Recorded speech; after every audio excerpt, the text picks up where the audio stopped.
Hello, I'm Dr. John Hausdorff. This is Module 3, Health Information.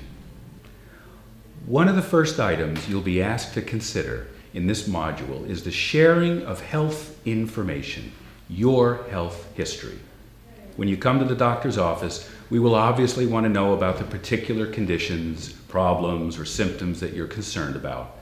However, we also want to know about your medical history, other medical conditions you have, previous surgeries, previous hospitalizations. We want to know all the medications that you're taking, including doses, both prescription and over-the-counter. We want to know about allergies to medications and exactly what kind of problem the offending medication caused. Was it a rash? Was it swelling of the throat and difficulty breathing?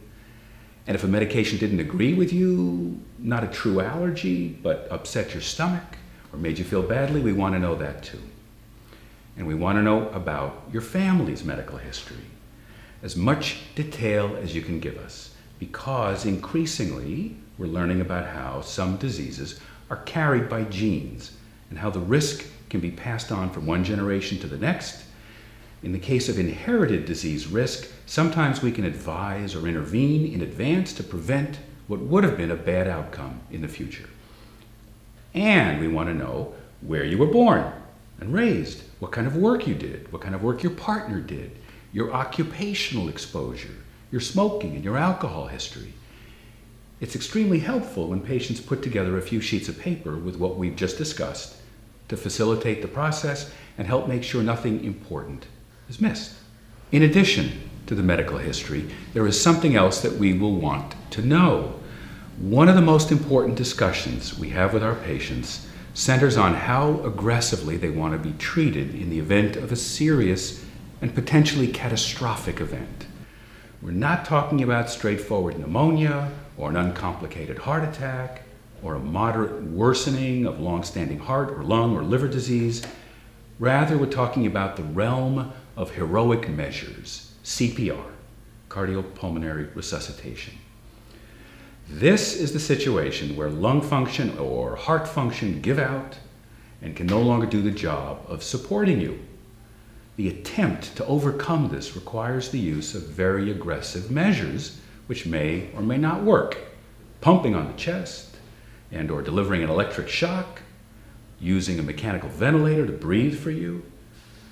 As a rule, the older and sicker you are, the less likely this will be of any benefit. Whether or not CPR makes sense for you is something to be discussed with family, with knowledgeable friends, and especially with your doctor. There are a couple of forms that are particularly helpful here: the Advance Directive and the Physician's Order for Life-Sustaining Treatment, the POLST. A few words on each. The Advance Directive is several pages long. There are several kinds of Advance Directives. Its most valuable feature is allowing you to formally designate a decision maker for medical affairs in the event you cannot speak for yourself. Who should speak for you? Who best understands your wishes? And who will comfortably abide by them if you cannot communicate? As many of you know, to become a legally binding document, this requires the presence and signature of 2 witnesses at the time you sign, or the witnessing and signature of a licensed notary. The Advance Directive also allows you to put into writing your wishes with regard to aggressive measures, or at least to try to convey your core values. For example, I would not want to be kept alive if there is no reasonable expectation I will eventually be able to recognize and communicate with family and friends. The POLST is a bright pink, one-page form that effectively boils the issue of aggressive measures down to 3 questions. CPR, yes or no, level of aggressiveness otherwise, and would you want a feeding tube to keep you alive?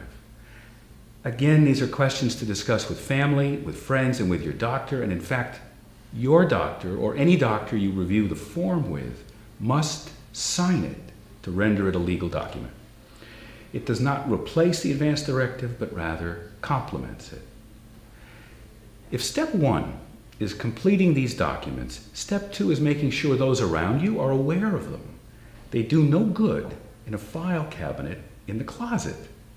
You need to overcome what might be your initial instinct to not want to talk about it, and to clearly communicate what you want and what you don't want to the most important people around you. A copy of the advance directive and a copy of the POLST should be given to family, to your decision maker, to each of your doctors, and really should be sent to the local hospital. And if you do that, you address it, attention medical records. Why is this so critical? A man suffers a stroke. He's rushed to the hospital, but the clot-busting drug, TPA, doesn't open up the clot, it doesn't improve the situation. He's unconscious on a ventilator in the ICU, and the family gather around. The neurologist says, no expectation for a meaningful recovery, but his heart is good, and with a tracheostomy and a feeding tube, he can be kept alive for an unspecified period of time. His son says Dad is a fighter, he would never give up. His daughter says he'd never want to live like this, take him off the machine. His wife is too upset to make any decision, and they all admit they've never talked to Dad about what he would or wouldn't have wanted. And there's discord, family discord, and it goes on for days. And the problem is that Dad never did tell anyone, and he didn't complete any documents, and it makes for a very difficult situation. There are, of course, alternatives to aggressive medical treatment that may be more dignified and more in line with the desires of a patient with a life-limiting illness. For a patient in the hospital with a serious illness, there is a palliative medicine physician, or better yet, a palliative medicine team dedicated to working alongside with your doctors with a family-centered approach, and they focus on providing symptom relief, emotional and spiritual support, help your family navigate through difficult decision-making, help clarify goals of care.